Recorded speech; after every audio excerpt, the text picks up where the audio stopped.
This is a story of the day Martians invaded the Earth and how mankind survived. It was a normal evening, midsummer and very humid. I was sitting on the porch, watching the young couples going by my front sidewalk. I always enjoyed seeing them smooching each other or walking hand in hand along the way. Occasionally there would be a little girl in one parent's hand or another who wore the sweetest sundress. Compared to today's fashions, I'd take that day in history over anything now. It was the time to be alive. In 1965, I had my radio tuned into the local station, hearing the easy listening favorites of the time. I loved hearing them on summer nights when I would get home from work. This particular night would have a lasting effect on me because I realized only too late, it wouldn't end the same as it started that morning when I got up to go to work. I got home that evening in my Volkswagen Beetle. I ate a juicy steak and buttery baked potatoes. No nagging wife telling me, "So that's not good for your heart." I just dug in and ate every mouth-watering piece of that juicy meat. Then I went to the fridge and got a cool Coca-Cola, the kind you always loved to drink when it was still made with pure cane sugar in it. This is long before corn fructose syrup. It was worth every drop you had of it. No matter what it did to your blood sugar, you just loved drinking one. I sat on my swing sipping it down and watching the normal things. In the distance, you could see the waves crashing against the rocks on the beach from across the street from my home. It always reminded me of that gothic television series Dark Shadows, but that was a few years later on. Well, getting back to my story. I was sitting there looking out and daydreaming when all of a sudden, something in the sky attracted my attention. It looked like a shooting star at first. I thought, I'll make a wish and maybe it will come true. I thought how wonderful it would be having a little girl of my own to hold in my arms. But then that shooting star became something else and it totally got my attention away from my daydreaming. It became something a lot bigger than a small star because it came right down almost into my house. I shot up and went around to the side yard and looked back into the backyard, and what hit a few miles away wasn't any kind of star. I was almost knocked off my feet from the impact that happened, I'd say 4 miles away. I ran to the house and called the sheriff's office to report what happened. They said others in the city limits had already reported the object and I wasn't the only one to call it in. I went back out to the backyard and could see a pretty big fire had started. I wondered if they'd be evacuating this now that this had happened. I piled into my '63 VW and drove into the city limits. I couldn't believe what I was seeing. The object had impacted directly into our bowling alley.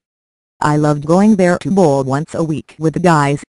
Now it was on fire and who knew what would happen next. The police were there, yelling to people to get out of the way and stop trying to rubberneck the event. They kept telling me to go home, there's nothing to see here. Like I was stupid enough to believe that. The fire department had arrived and was starting to extinguish the flames, and as they did, this object started looking like something I'd read in the papers many times before. The meteor had impacted once in Russia, I think in Siberia. They said it flattened trees and exploded above the ground. This thing was larger than the bowling alley and had made the crater at least a half-mile in diameter. I couldn't believe how big it was, nor could I figure out why no other fires had started besides here at the bowling alley. I knew the fire chief myself and I asked him, "What is this thing, Jim?" He told me he had no idea himself. After about 3 hours, it had been put out and was cooling down. The police started asking for volunteers to watch and see if any other fires would start again, so I said I'd stick around to see if this thing was going to make more trouble again.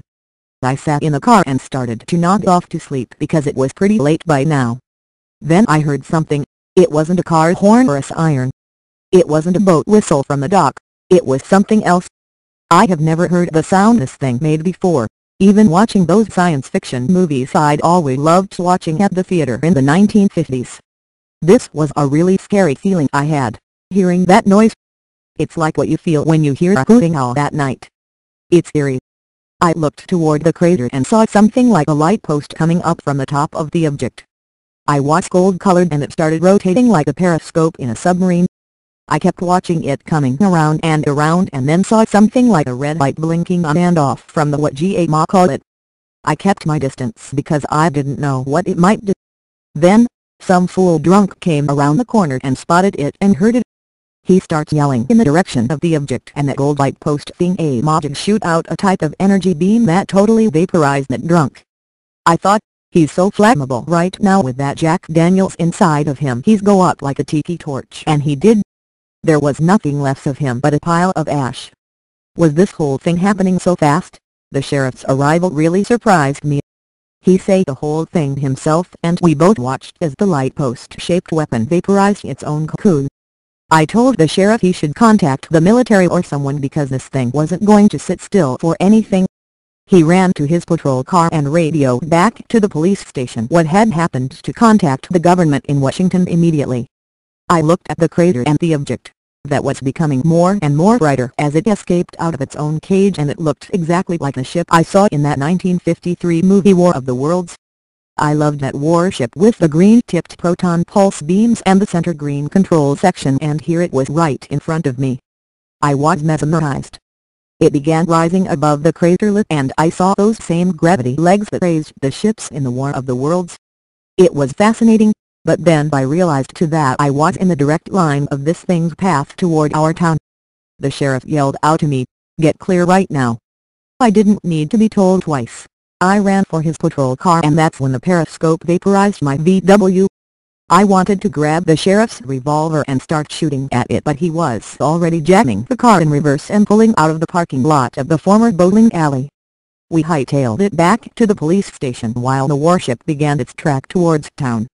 The sheriff and I ran into the station and told everyone get down into the basement right now. He called on the base radio to all patrolmen and to take cover from this Martian warship. Hey, that's what it was. Who else could be flying that thing out there? We got to the lowest place in the basement, covering ourselves with anything we could find. All of a sudden, I heard that eerie sound again. Then, before you could blink an eye, the whole building above us was gone. I covered my eyes because I figured we were goners. Apparently the beam only vaporized material at a certain level of the ground because the basement was untouched.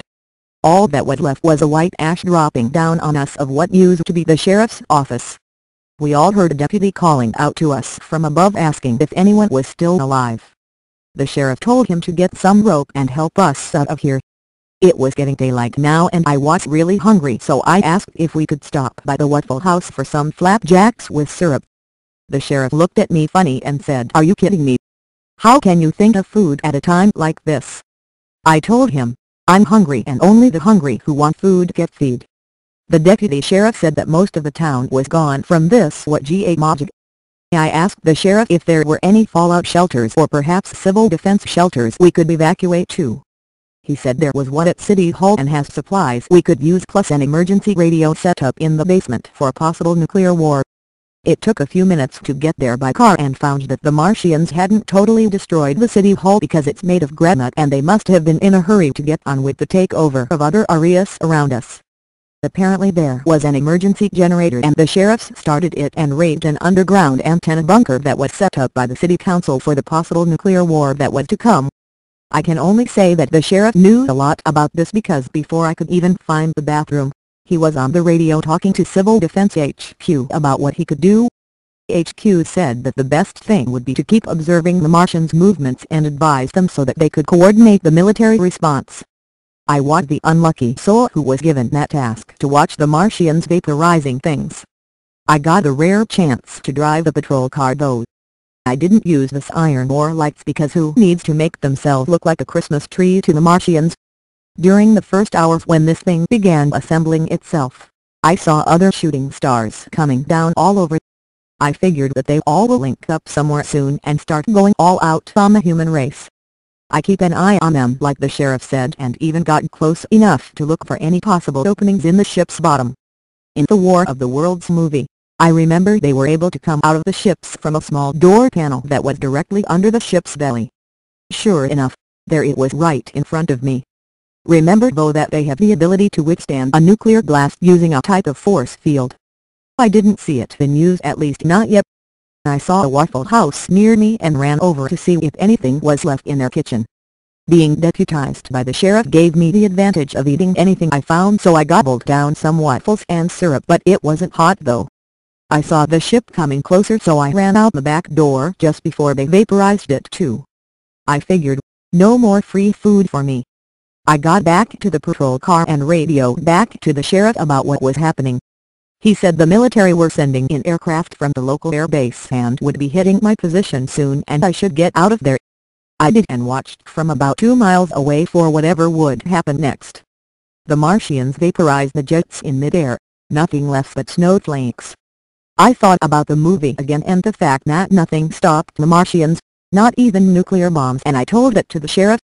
He asked me what did stop the Martians and I had forgotten. But then it came to me, our own germs killed them.